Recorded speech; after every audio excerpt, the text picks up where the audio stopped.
What kind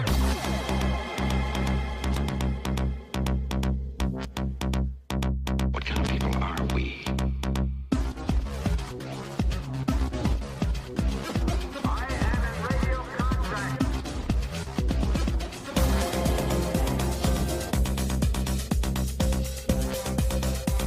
What kind of people are we?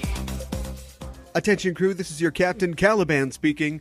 This is a supplemental episode of Enterprising Individuals, where we bring you news and tidbits from the world of Trek, also interviews with special guests, and a few little surprises along the way. Well, we've been cruising along at warp speed through our 4th year of the show. Last week I talked with Heel Mary and Gooey Fame of the Existence is Futile podcast about the DS9 episode Necessary Evil. Look back in our show feed if you missed it, and you shouldn't miss it.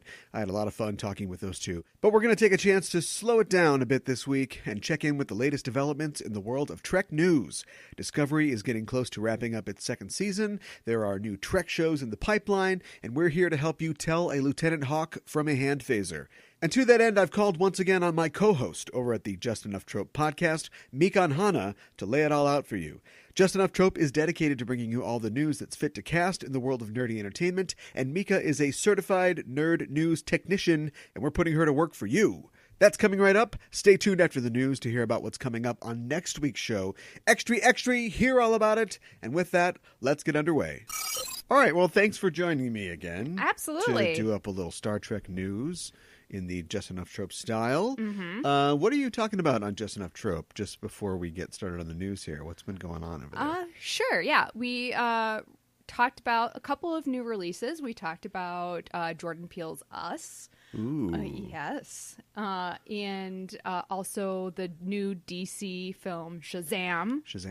Yeah. Shazam! Shazam! That's an exclamation point. Yes. You've got to say it in a fun way. There's a rule in Hollywood, that like movies with exclamation points, or maybe it's just question marks, don't do well. I think you have run this by me before. What's the worst that could happen? Oh, your movie wouldn't do very well. Right.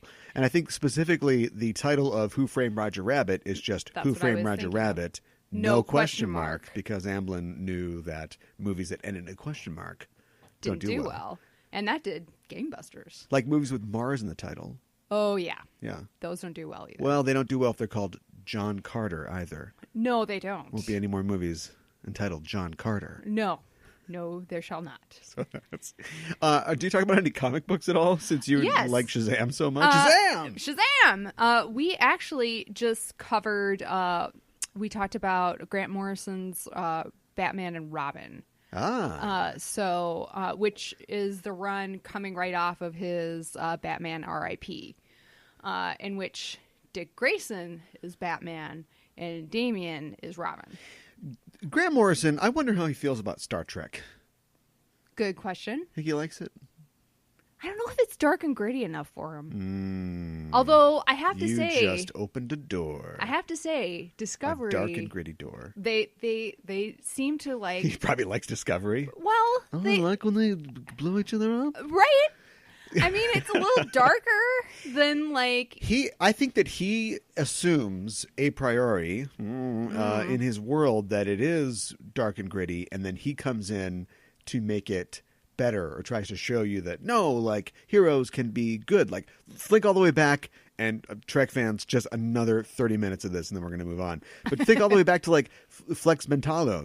It's like he's this great paragon of a hero, and his creator's world is so crappy, but like there's the wonder of ideas, right? Come with me and you'll be in a world of pure imagination, that sort of thing, right? So if you put him in Trek, yeah, I think if you just gave him carte blanche to do whatever, he would probably turn the contrast up and the brightness down to make Trek super dark, so then he could go, no, but it's about the ideals and stuff like that. Right. I don't know what There's positivity in there. You're right, yeah, but it's like it's already there, so it probably doesn't even register. Like, you show it to him and he's like, I'm waiting to see something. Like, it just looks like a blank page to him. But like a polar bear in a snowstorm. Kind of. He's currently writing Green Lantern, and I know there is a Green Lantern Star Trek crossover comic book. So anyway, that would be good. I'd like to see his take. I would too. Almost as much as Quentin Tarantino.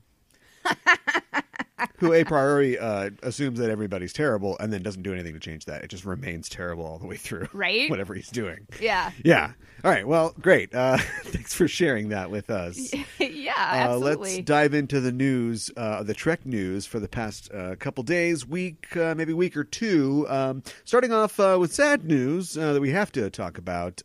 Vonda Ann McIntyre has died at the age of 70. Oh, no. She was really a paragon in the world of science fiction, but also in feminist science fiction, and one of the great early female sci-fi authors out there. Somebody who herself was inspired greatly by Star Trek. Mm-hmm. She wrote a handful of original Star Trek novels. She also did novelizations of a couple of the TOS films.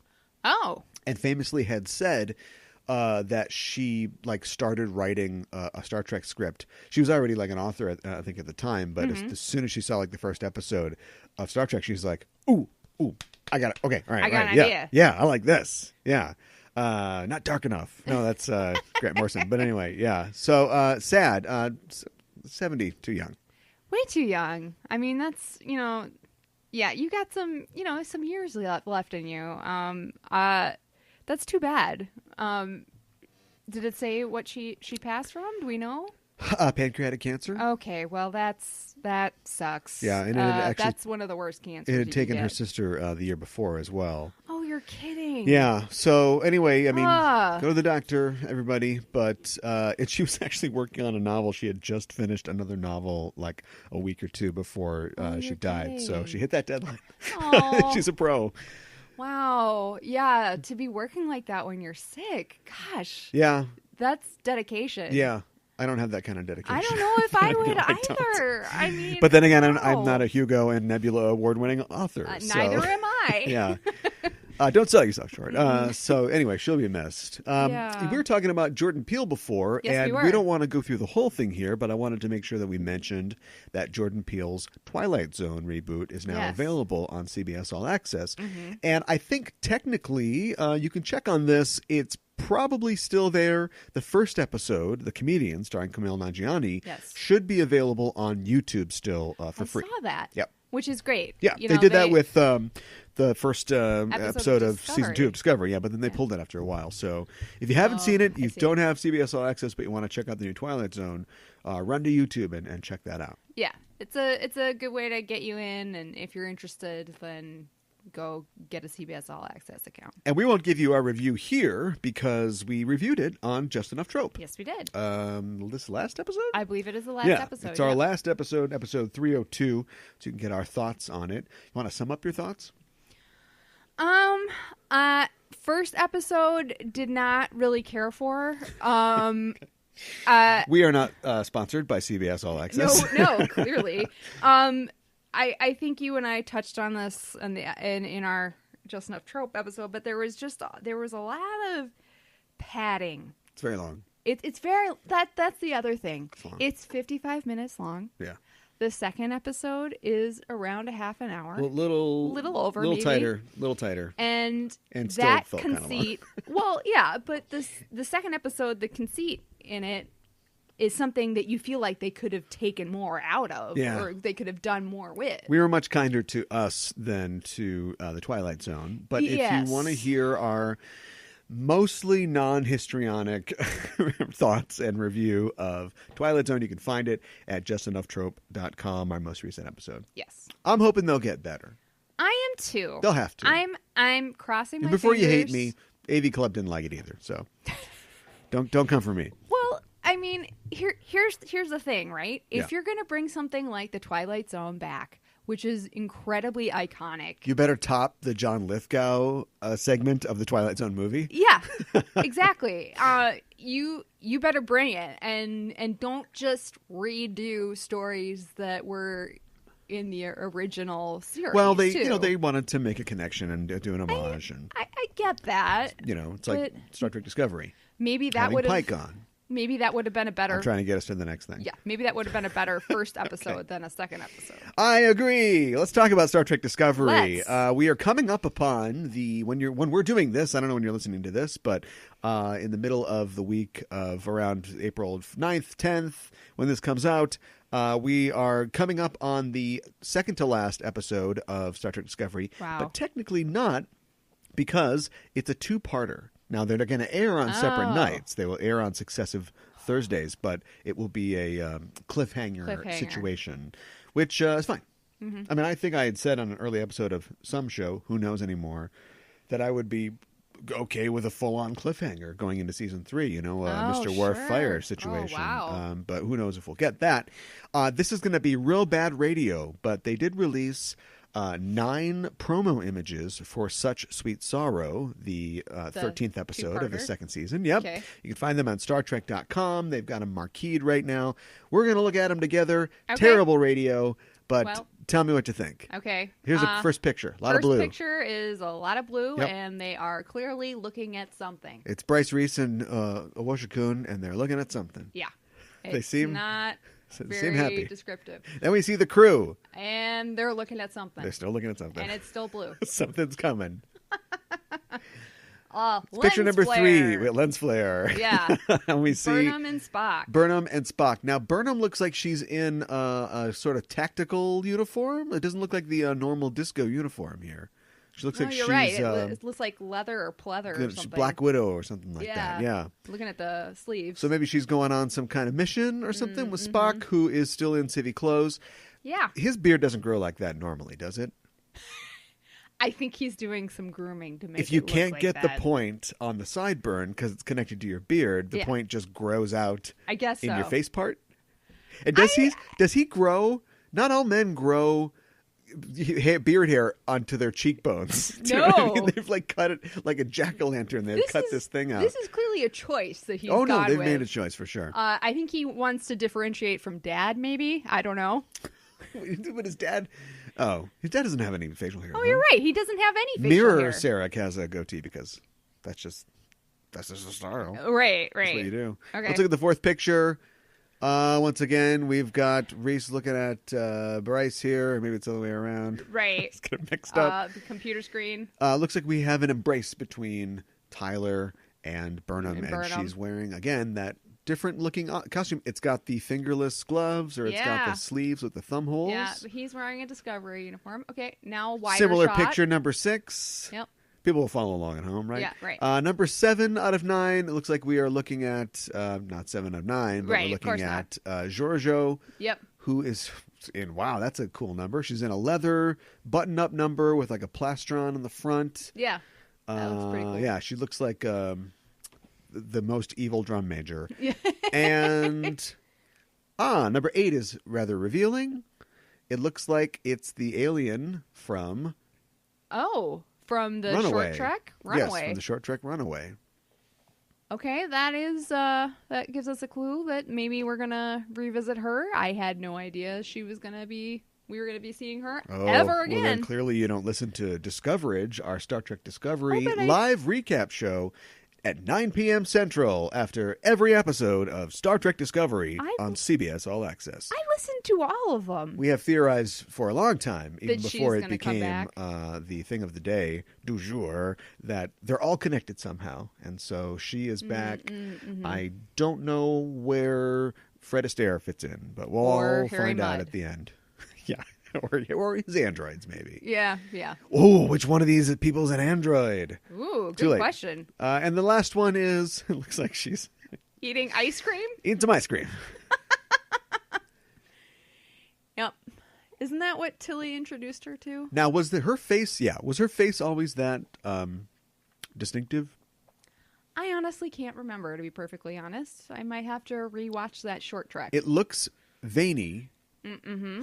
Your face, wow, you've been looking veiny. You working out? It's a great is it, explanation. Is it, now we've seen, this could just be something about her as an alien. I know that she does have sort of facial features, but, we've seen somebody like Leland get infected with the juice, and then... Oh. So is she yes. infected with the control juice?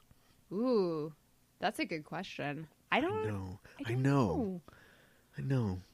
But if she's connected to the control juice, why would they give her ice cream? And why would they be civil towards her? Perhaps this is where she's revealing that she's Maybe they already did the makeup that day, and these are just they're shooting the reverses, but the on-set photographer is just snapping pics. And so he doesn't know Control is about like, continuity. you gave me ice cream, so I'm good now? Yeah. That on-set photographer, he doesn't know what these pictures mean. He doesn't know the significance of them. Sure. And just releases them. And if you work for StarTrek.com, you don't know either. Where am I going with this? I'll tell you. In these pictures, we see Spock in his normal, I've worn this the entire season, before it was cool, civilian attire. However, a picture has quote-unquote leaked. Now, when I say leaked, I mean it came from StarTrek.com. StarTrek.com had an article about Ethan Peck, the actor behind Spock's inclusion in this year's, I think it's this year's. Mm-hmm. I would think so. It's this year or next year. Anyway, it's Star Trek Cruise 4. Yes. It's the Star Trek Cruise. Yes. It's on the Royal Princess Caribbean, or is that from Love Boat? I don't remember. And he is going to be on this. Now, the picture they used to announce him being on it shows him in a blue, updated Discovery TOS uniform with the Spock bowl cut, no beard, and given the old, how's your father? Live long and prosper. Yes. Yeah. Yeah. I What do you know. think? You first showed it to me. I was like, huh. How's it look? What do you think? I think it looks good. I mean, I think he is as he's been portraying so far this year, I think he's a good Spock. I think he gives off a Leonard Nimoy-ish vibe. So he's What? he's taking pictures of naked ladies and he's coughing a lot. I don't know. I'm just we're just having fun. He's searching for the aliens who created the pyramids. Right. What is the Clearly. Nimoy vibe in your mind?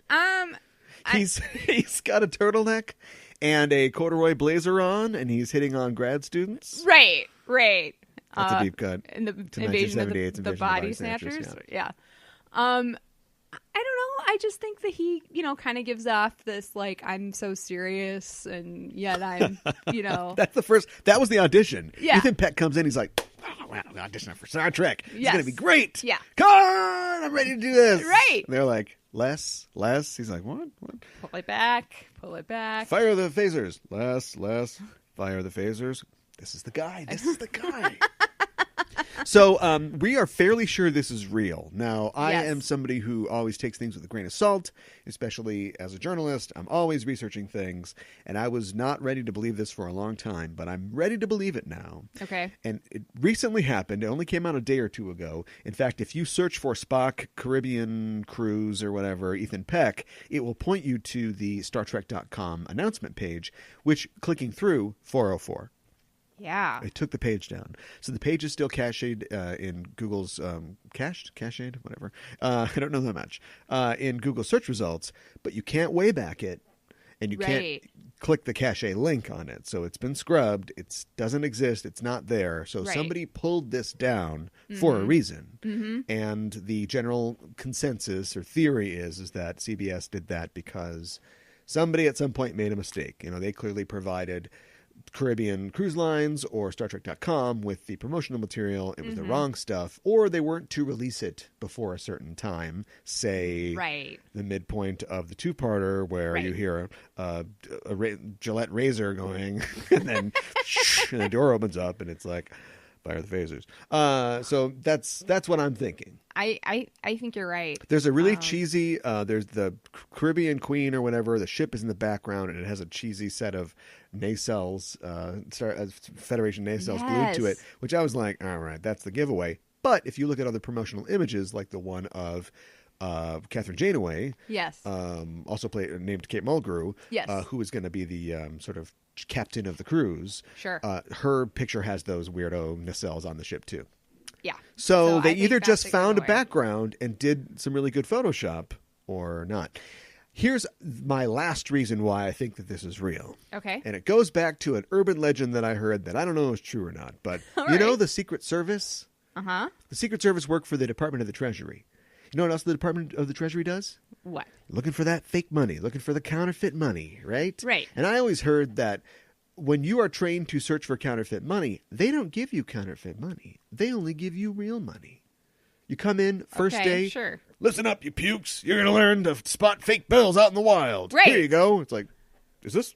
Snap, snap. This is a real $500 bill. That's right. Okay, study it. Next day they come in. Here you go. This is just the same $500 bill. When are we going to look at fake ones? You don't need to look at fake ones. Because if you only know what a real one looks like, when you see a fake one, you'll know it's fake. Yeah. It's like, yeah, that totally works. Ask the guy that sits on the stool at my local bar if that works for IDs. But I have done so much bad Photoshop that I know right away if it's good Photoshop. Sure. And this was not done by any hack. I think this was done by somebody at CBS licensing. Sure. Do you know what I yeah. mean? Like, you would see the telltale signs of it being some fake job of just some dude at STLV in a costume and they put his head on it, you know? Well, right. Or like the background looks like really weird and like fake or... Well, you can do things with it. I Even I can do something with that. Okay. But I mean, I've seen some really bad Photoshop, and like if I can tell it's really bad Photoshop, then I feel like it's pretty bad. So you're saying I don't have a talent at all? No, I'm saying you do have a talent. You for sure have a Give talent. me that $500 bill. Oh my goodness. Let's do this. All right. What else is going on in Star Trek news? We should talk probably very quickly about the news that John Cho, who plays Hikaru Sulu in the Kelvin Vernon universe films, has been cast in the Cowboy Bebop Netflix TV series. Yes. We talked about this on Trope. Yes. He's going to play Spike. Spike Spiegel. Yes. The main character of Cowboy Bebop. Yeah. I am not super excited about this. Oh, here we go. And Here comes the haterade. I don't like, it's not like I have a problem with John Cho. He is just not a, quote, Spike type, I feel like. And we talked about this on Just Enough Trope. Yeah, all right. Spread your sickness. Get it out there. All right. I think Cough that, on everybody. Elliot Gould... I feel like Spike was based on Elliot Gould. I feel like that ship has sailed as far as his involvement well, in the he current couldn't production. play Spike now. But a quote-unquote Stop kicking me. Elliot Gould type, like an up-and-coming Elliot Gould type. So then my challenge to you is, who is the Elliot Gould type? Gosh, you would ask me that. I don't know if there's anybody cool I'd throw enough. Ethan Peck in the mix. Not bad. Put a curly wig on him? Yeah. You gotta smile a little more. He does have to smile a little more. He'll You're right. have He's got to be a little give up his sassy. pursuit of the Kolinar. Yeah. You're not getting that necklace, Ethan. You worked so hard. Right. Yeah. That's not bad. I Wow. I've totally impressed you by just saying a name of somebody that we just talked about. all right. That's fair. Did we talk about this on Trope? I can't remember, but when's the Gosling conversation start? Oh, the Ryan Gosling. I mean, he's not going to do a Netflix show. You don't think so? No. I guess he's too big of a deal for Yeah. that. Yeah. He would just stop all the fights though. Everybody be get their guns out and they're all getting ready to kung fu and everything. Oh, and then he's got to go, guys, come on, no. Hey, take it easy. You seen the video, right? I don't think I have. It's like a YouTube video or just some citizen video of New York really? City, and there's two. I don't know what's going on. It's just drunk people or something. But there's two people who are about to just throw down, and out of the side of the frame in a tank top, Ryan Gosling comes in and is like, guys, come on. Are you and serious? They just tension diffused. That's his power. Okay. Yes. All right. I guess I could see it. Wow. Okay. I feel like he was in some movie where he was just killing people and Ryan Gosling? was it Drive? He was in Drive. That's what I was thinking of. He was also in a movie called Only God Forgives. Okay. That's the one where he's like, hey, you want to fight? Yeah. That's my Ryan Gosling. Okay, that's pretty good. Or he's like, what do you want? What do you want? Right? So he's It's from The Notebook. oh. He's a guy who's kind of defined by silence, so it's hard to do an impression of him. Do you know what I mean? Yeah. He's usually 75% of the films he's in, he's just sort of brooding, Chill. looking off Yeah. into the middle distance. Yeah. Yeah. So He doesn't Hulk out or Nick Cage, a whole lot. he does sometimes, but yeah, you're right. So I guess if I had a monologue about like how great jazz is and let me explain jazz to you, like that would be... Oh, I think he does that. Moving on. I wanted to talk about something that I'm very excited about. Sure. We've talked before on this program about the Deep Space Nine documentary, What We Left Behind. Yes. Which has been one of those things that we've talked about and talked about and talked about, and they keep talking about it. Update this, update that. When is this thing going to come out? Yes, absolutely. My Discoverage co-host Ella has, of course, watched it. Yes, she has. And all she can do, because she is not a cyborg camera person, is just... Oh, R.I.P. cyborg camera person. Too soon. Oh. All she can do is just say it's great. So we know it's great. I trust her. Mm-hmm. Well, we finally have the news that it is going to come out for one day in theaters, May 13th. It's going to be one of those Fathom event deals in a special engagement. It will come out at a theater near you. So at the time that I'm announcing this, early April... Check this out. Go get your tickets. Oh, wow. Just Google it. I'm not going to leave you a link because I don't get any money from it. But yeah, Google it. You could probably still get tickets, but this is a big deal. That is a big deal. If you don't see it in the theater, you will be able to pick up the Shout Factory DVD when they're released later in the year. Oh, holy cow. Okay, so there's not going to be a place where you can stream this at all. Yeah, you can stream it too when it comes out later in the year. Oh, okay. All right. But get your tickets now if you want to see it now. Yeah, it'll be a Fathom experience. All right. That sounds good. Kind of like when we saw Battle Angel Alita, not the right title, and then there was an awkward, kind of boring interview with the cast. Afterwards? And the producer. Uh-huh. John Landau. Right. Afterwards. Right. Oh, so Jim, tell me about this movie. Well, I've been working on this movie for a long time. You got to get it right. It's great. With technical camera 3D submarine. Oh, Rosa, your dress is so pretty. Kind of a that was the mismatch. The back and forth. Christoph Waltz, tell us, what was it like to play this character who takes this woman on as his daughter? Well, it was to be his daughter. I'm a father myself. Right. Oh, Jennifer Connelly, you look so pretty. That's all I can say. Didn't it kind of feel like that? What? Oh, Robert Rodriguez. Oh, I love your films. Oh, Spy Kids, so imaginative. Oh, right. I do what I can. Okay, let's have the ladies dance for us. Oh, no. Did 3. I've done 3. Is this coming through at all?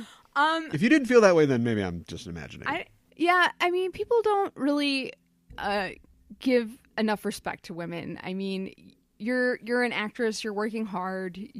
You're actually acting, and people just, all I can say is that you're beautiful. I mean, like, come on. She's not like just doing this for her own health. Men are beautiful too. What? Hashtag men too. Oh right? boy, we got to destroy this. Oh boy, I can't get out. No. Anyway, well, we don't have that problem on Discovery. No, we don't. No, I have a feeling that Sonequa Martin-Green would just dismiss everyone else. And she would probably just handle the panel herself. In addition to being a very talented actress, she's a talented public speaker, and she has the confidence and verbosity to handle any question. Yes. I'd love to see. I hope that when she has like a surprise birthday party or something like that, I hope when they all jump out and yell "Kapla" or whatever, she's like, I don't even know what to say. But I don't even think she's ever said that in her life before. You don't think she'd ever be a loss for words? Yeah, that's what I'm saying. Yeah, okay. Well, that's good. She should hone that talent and harness it, because she's going to take it to the big screen. She's not leaving Discovery, but she's got a new opportunity coming up. It looks like she will be joining LeBron James in the sequel / it's probably more of a reboot at this point, to Space Jam. Oh, my God. Oh, my gosh. Space Jam. Wow. Okay, that is... I would never have guessed that, but okay. I mean, sure to be a high-profile film. I mean, I guess I'd heard that LeBron James was going to be doing it, but... And I know there are a lot of Space Jam fans out there that are probably super excited about this. You are like... You don't have that thing that Sonequa Martin-Greene has, Oh, no. and you are kind of setting yourself up in opposition to these theoretical Space Jam fans that exist out there. I suppose I am. But that's okay. It's not for you. Do you know No. what I mean? Yes. The one sad thing is that I'm sure that she wouldn't take a part that's below her. But Right. it looks like she'll be playing LeBron James's wife. Okay. So- Does she like interact with the cartoons too? Well, that's my thing. Like, it's him. He'll be the Jordan role. Yeah, clearly. So he'll get sucked into the golf hole or whatever. Right. They won't do that again. We'll probably do something else. Yeah, so do something That's else. what I'm guessing. And then apparently, like, they're having the reason it's been taking a long time, because how long does it take to make this movie? Plus, you have to do the animation. That's so true. they haven't even shot it yet. But apparently, LeBron is a producer himself, by the way. I don't know if you knew that. Oh, okay. He's having trouble getting cameos with other NBA stars because they all want more money than they're willing to spend, or the studio's you're willing to spend. Kidding. Yeah, this is Space Jam 2, mother lover. Right. So they want more money than what the studio is willing to fork up. Yeah. Well, that's really unfortunate. I don't remember how many cameos there were in the first one, but I bet there were quite a few. Yeah. Yeah. So there's the guys that they like stole the powers from. Mm-hmm. Why am I schooling you on Space Jam? I guess you know it better than you thought you did. So anyway, just when I hear like wife, I just feel like It sounds like second tier. yeah, Yeah. like maybe she could play like a WNBA star. Right? I mean, she's like 5'3", but you never know. Well, you She's, never know. Yeah, she's the Spud Webb of the WNBA. Right. And so yeah, but just like having her be like, oh no, where's my husband? It seems like a secondary character. Yeah. Yeah. I really hope that that's not the case. I hope she's more involved.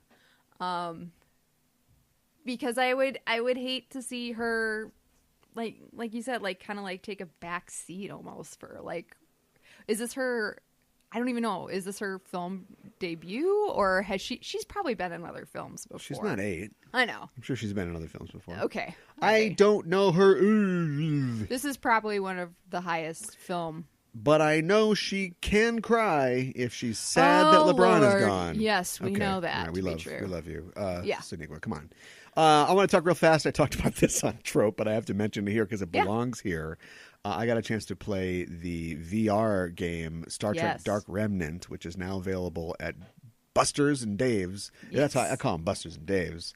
Me and Buster close, Dave. Well, I don't want to talk about it. Again, not a plug. Sounds like a plug. I just want to tell you, it's a lot of fun. I've never played VR before, even though I'm a video game guy, because I'm a poor video game guy who literally... See that over there? That's a stack of PS2 games that I play. So I'd never just really even tried or done VR. And honestly, the last time I did, this is how old I am, it was a thing that was in a bar for fun. And you'd shoot a pterodactyl or something. There's this dumb pterodactyl game. Sure. It's come so far since then. Yes. So far. I was playing this and getting experience on it for a story, and I was literally blown away by the air that they blow in your face. I think it comes out of the helmet. But you put this huge helmet on, and you are on the USS Galileo, which is a science ship and also a fast response ship. And the plot of the game is you're being sent by Starfleet Command. It's set in the Kelvin universe, but, it's for the aesthetic. And it is incredible. You're sent to rescue some scientists who are monitoring like a neutron star or something like that. I won't spoil anything. I will say that the Enterprise does make an appearance, as does you get your briefing from Commander Spock, played by Zachary Quinto. Okay. And as you're doing it, you're scanning things, you're shooting, you're fighting Klingons that show up at one point. And it's not just looking at a screen. The whole thing is around you. So you need to, it's important that you're looking ahead of you, but you can look to the side, up, down. You can see other people working at the bridge. Guy with 4 arms picking his nose. And yeah, it's unbelievable. I was swept away literally when the seat and entire platform tilted. It's also a full motion thing. So you're flying up around, going down. It's really great. That's awesome. There's one of 3 endings depending on how well you do, like as you're playing. Okay. My one gripe would be it's a little too short. I mean, it's 10, 15 minutes. How long are you really going to sit and do it? But yeah, it's fantastic. So if you are a Dave and Buster's person or a Buster's and Dave person, and you like to, because it makes it more than one Buster if you put it, it's Buster's and Dave, Sure. or is it Buster and Dave's? Yeah. This is my bet. I don't know why I'm asking you. Anyway, yeah, definitely go check that out and play the life-size Rock'em Sock'em Robots while you're there. Oh, nice. That's pretty awesome. You think if you, there's Employee of the Month. If you're like the worst Employee of the Month, they put you in like a Rock'em Sock'em Robot suit and they tie your feet to the things. Oh my God. And they're like, "Go ahead, kids. No, this one's the blue one's jumpy, but don't worry about it." It's like, why is it screaming? Like, oh, KO, you got That him. would be terrible. Oh my God. What a nightmare. Have you ever played a Star Trek video game? I don't think I have, to be perfectly honest. No, I've watched you play a couple of them, but I haven't actually played one myself. Like what? There is like one where you are like running around and like you got like missions from different ones. Like you're on like I don't know if you're on a ship or if you're on a station, but like you're like running around and you're getting like missions from different people, and then like people start attacking you. Okay. Yeah. Star Trek Online. Yeah. Yeah. Okay. That's what I was thinking of. I was like, let's see, people on a ship or a station doing missions. I that know. narrows it down to all of them. I know, right? Okay, great. We are actually in the process of recording and producing and playing some Star Trek games for some upcoming video features. Ooh. So I want to drop that little morsel. I'll be coming back to that in a little bit. Sadly, not VR. That's one thing that I was sad about with the VR thing. They do have some like stills you can see online, but I couldn't share my experience. It's in my mind. Right. It's real. Because you're the only one who can see it. I didn't create it, but it's in my mind. Yeah, I'm the only one that can see it, unless you take two little cameras and put it up to the eye things or whatever. But yeah, I don't know how you do that. But, so check that out at Dave & Buster's, and check out our YouTube channel at Just Enough Trope to see some of those videos when they come out. Okay, awesome. One more story for the end of this. Call this one the squirrel. Looks like Star Trek fans are trying to build a statue of Chief O'Brien in Dublin. Okay. All right. Why? Just because they're huge Star Trek fans over there? To honor Irish actor Colm Meaney. Yeah, well, I know he's Irish and like the character was, but there must really be a huge following over there. Well, he's really the only Irish Star Trek character when you think about it, Prove me wrong. That's true. And I'm talking like, right from Falls Road, not just, there's a little Irish in Archer for sure. Oh, sure, yeah. On. Yeah, they made a petition on iPetitions.com. It's reached, as the time of this broadcast, 2,466 signatures. They were looking for 1,000. Oh, good. Yes. Okay. Will he sign off on this statue? Do we know? That is a good question. I'll say first that they are going to include a proposal to the Dublin City Council. Okay. To commission this statue and display it on the streets of Dublin. Very cool. Yes. I'm just, the reason I asked if he was going to sign off on it is I am reminded of. All right. When, Careful. Yeah. Careful. Last year. That tea is cresting the rim of your cup. When we went to Iowa, to the birthplace of Captain Kirk, and they unveiled a statue of him. Yes. And Trekfest. A Trekfest, and supposedly later he found out about it or something, and he didn't think that it looked like him, or he wasn't happy about it. Okay, so this is the situation where it's like the boy cries wolf, but the wolf gives the boy 1 star on Yelp. Like, who do you believe? Right. Don't say right. That didn't make any sense. Trekfest, so fun every year. It's so much enthusiasm, and there's so many people who are just having a lot of fun. As far as the administration of the festival, I think it could be better sometimes. I think sometimes it just sort of barely comes off, although they've got a lot of big plans. Yeah. One of their big plans was a statue. Yes. So if you told me that they just commissioned with a local sculptor and created a statue and never even talked to Bill Shatner, or did. I mean, I know he's been there for Trek Fest once or twice. Okay, sure. And nobody ever answered their call, and they just went ahead with it anyway. I would absolutely believe you. Right. However, speaking of tea and the spilling thereof, Bill Shatner is like one of Twitter's greatest monsters. Yes, this is true. And apparently he's doing all these tweets himself. Or maybe he yells them at an assistant. I don't know. Yeah. But from day to day, he either loves or hates every single thing. And if you have a topic this is true. that is Trek related, you both desire and fear his eye on it, like the eye of Sauron, because, or that's just all bad, I guess, because he's either going to be like, yeah, great, or be like, who are these idiots? I don't know what this is. And so that was his initial reaction to the statue thing. Right. Now, I think if you follow up on that, you'll see that he did do another tweet at lower volume later on that was essentially like, yeah, it's great. So somebody got to him and was like, didn't remember you signed a thing or something? Right. Or something like that. Okay. But I don't know. Okay. Who's telling the truth? Right. How do you tell? We need a discovery scan to scan the brain. Oh, look, it's a hologram. Watch it. What's your name? Spock. It didn't move. Right. What? I know. Plus, were they doing a thing? That was You mean- literally Spock's brain. Yeah, I don't know. I don't know if they were doing a thing or not. Make a guess. Yeah, Here's what I want to know. Yeah. Where's the Keiko statue? Ooh. And second of all, will they push this statue down the stairs every week?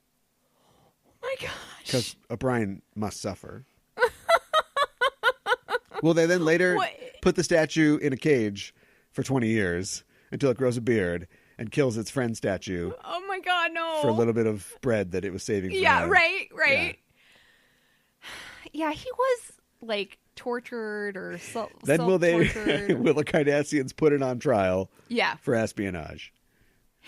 Will they sculpt the transporter room control console to put in front of him? Because that's some classic O'Brien.